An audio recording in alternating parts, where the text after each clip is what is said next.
राधे राधे दोस्तों, जय श्री कृष्णा। स्वागत है आपका हमारे चैनल पर। आज हम एक पारंपरिक और पुरानी कथा लेके आए हैं, जिसे हलछठ की कथा या ललही छठ भी बोलते हैं, उसकी कथा लेके आए हैं। जैसा कि आप सभी जानते हैं कि हमारे देश में छठ तो मान लीजिए हर महीने तिथि आती है एक छठी, लेकिन साल में जो 3 छठ होती हैं वो बहुत प्रमुख होती हैं, जिनकी विशेष तरह से पूजा की जाती है। जैसे एक चैत वाली होती है, ये भादो वाली ललही छठ होती है, और एक कार्तिक मास में होती है जो डाला छठ बोलते हैं, जो सबसे बड़ी होती है। वैसे तो सबकी अपनी अपनी मान्यता है, सबके अलग अलग महत्व है और सबके करने की अलग अलग विधि है। ऐसा कहा जाता है कि इस छठ में जिस खेत में हल चलाया गया है उस खेत का उपजा हुआ कोई भी अनाज नहीं खा सकते, आप कोई भी फल नहीं खा सकते। हल चलाए हुए खेत में आप उस दिन, जिस दिन आप व्रत हो, उस दिन पैर नहीं देना चाहिए। तो इसके बारे में हम कभी और बात करेंगे। फिलहाल के लिए हम कथा लेके आए हैं, तो पूरी कथा सुनिएगा और कैसा लगा कमेंट करके ज़रूर बताइए, और अच्छा लगे तो हमारे चैनल से भी जुड़ जाइए। चलिए कथा सुनते हैं। होता यूँ है कि एक गांव में एक बुढ़िया रहती हैं और उनका एक बेटा है, और उनके परिवार में और कोई नहीं रहता है। बूढ़ी माता के पास 6-7 ठो भैंस रहती है। तो अपने जीवन यापन के लिए वो क्या करती हैं, उसी भैंस का दूध, दही, घी सब बेचती हैं और उनका जीवन आराम से कटता है। समय बीतता जाता है। कुछ समय के बाद जब उनका लड़का बड़ा हो जाता है, तब उस लड़के का विवाह होता है और उनकी बहू आती है। धीरे धीरे उनके घर के चाल चलन और उनके कार्य, जो जैसा काम करती हैं, उनको देखते देखते वो सीखने लगती है। लेकिन बूढ़ी माता का एक व्यवहार रहता है, वो क्या करती हैं कि रोज़ तो वो दूध, दही, घी बेचती हैं, लेकिन जब ये भादो महीने का छठ आता है, चूँकि इसमें ऐसा रहता है कि भैंस के दूध का ही दही खाना रहता है या भैंस के दही दूध का ही उपयोग किया जाता है, भैंस के घी में ही दीपक जलाया जाता है। तो उस दिन क्या करती हैं, वो बहुत सारे, जितनी भैंसें उनके पास 7 भैंस रहती है, सातों भैंस का दूध इकट्ठा करती हैं और उसका बहुत साफ़ सफाई से और विधिवत दही जमाती हैं। फिर दूध इकट्ठा करती हैं, घी इकट्ठा करके रखी रहती हैं, और गांव के जितने लोग, जितने व्रती, जितनी छठ करने वाली माताएं बहनें होती हैं, सबको मुफ्त में वैसे ही दे देती हैं। जो आता है उसको वैसे ही दे देती हैं छठी माता के नाम पे कि ले जाइए, हमारे बेटे का भी भला होगा, इससे पुण्य मिलेगा, तो हमारे जीवन में अच्छे ही होंगे। धीरे धीरे जो 1-2 साल बीतता है, तो वो बहू देखती है तो उसको लगता है कि बाप रे, इतना 7 भैंस है और सातों भैंस के दूध इतना निकलता है और इतना ज़्यादा दही और इतना घी, और ये बुढ़िया सब मुफ्त में बांट दे रही है।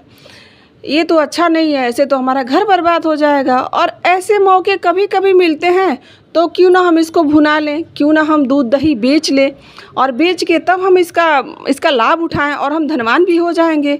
इस समय पे, जब छठ के समय पे सबको भैंस के दही की, भैंस के दूध की आवश्यकता है, घी की आवश्यकता है, तो इस समय पे हम मुँह मांगा कीमत मांगेंगे और लोग को ज़रूरत है तो लोग दे के जाएंगे। तो इस समय हमारे पास काफ़ी धन एकत्र हो जाएगा। यही सोचकर बुढ़िया, बहू क्या करती है, बुढ़िया को बोलती है कि एक काम करिए, आप इस साल छठी में, ये ललई छठ में इस साल एक काम करिए, आप यहाँ से चली जाइए, मैं इस साल आपका घर संभालूंगी। आपका क्या घर है, मेरा भी घर है, मैं संभाल लूँगी। आप इस साल दूध दही नहीं किसी को देंगे। और बुढ़िया माता को तो समझ में आ जाता है कि इसके मन में तो लालच समा गया है। तो अपने बेटे से कहती हैं कि बेटा, एक काम करो, मैं जा रही हूँ अपने मायके, और तुम जब, अगर कोई घर में कोई विकट संकट आता है या कोई आपदा आती है, तो तुम मुझे तत्काल प्रभाव से बुलाने आना। लेकिन इस साल छठ में मैं घर पे नहीं रहूँगी, मैं अपने मायके जा रही हूँ। ऐसा बोलकर और वो बुढ़िया माता अपने मायके चली जाती हैं। फिर वो बहू क्या करती है, जैसा देखी रहती है अपने सास का, वैसा ही खूब ज़्यादा दही जमाती है, घी इकट्ठा किया ही रहता है पहले से, दूध सब इकट्ठा करती है। और गांव के लोग जब आते हैं मांगने के लिए, चूँकि गांव के लोगों को भी आदत रहती है कि वो लोग आके वैसे ही लेके जाएं, तो सब लोग खाली हाथ आते हैं। तो जब आते हैं लेने के लिए, तो बोलती है ऐसे नहीं मिलेगा, हर साल का नहीं है, इस साल बुढ़िया है नहीं, इस साल मैं नहीं दूँगी, पैसा लेके आइए, अनाज लेके आइए। तो ऐसा जब करती है, तो गांव के लोग को भाई ज़रूरत है तो आएंगे ही लेने के लिए। तो गांव के लोग क्या करते हैं, कोई अनाज, कोई पैसा, सब लेके आते हैं। उसके पास बहुत सा अनाज और बहुत सा पैसा इकट्ठा हो जाता है, काफ़ी धन एकत्र हो जाता है, जिसको देख के वो जो बुढ़िया की बहू रहती है, वो खुशी के मारे एकदम फूले नहीं समाती है कि बाप रे, देखो कितना बर्बाद कर रही थी, हर साल करती तो इतना हर साल आता। यही सोचकर वो अभी खुशी खुशी, मतलब बहुत खुश रहती है, अपने पति को बुला के और दिखाती है कि देखिए हमने कितना कमाया है। फिर रात बीतती है, जब सुबह होता है, सुबह के 3-4 बजे लोग उठते हैं अपने गाय भैंसों को चारा डालने के लिए। तो जब उसका बेटा 4 बजे उठता है बुढ़िया का, तो देखता है कि सारी भैंसें जितनी हैं जहाँ बांधी गई हैं वहाँ पे सब भैंसें मरी पड़ी हैं, सब जीभ निकाल के वैसे मर गई हैं।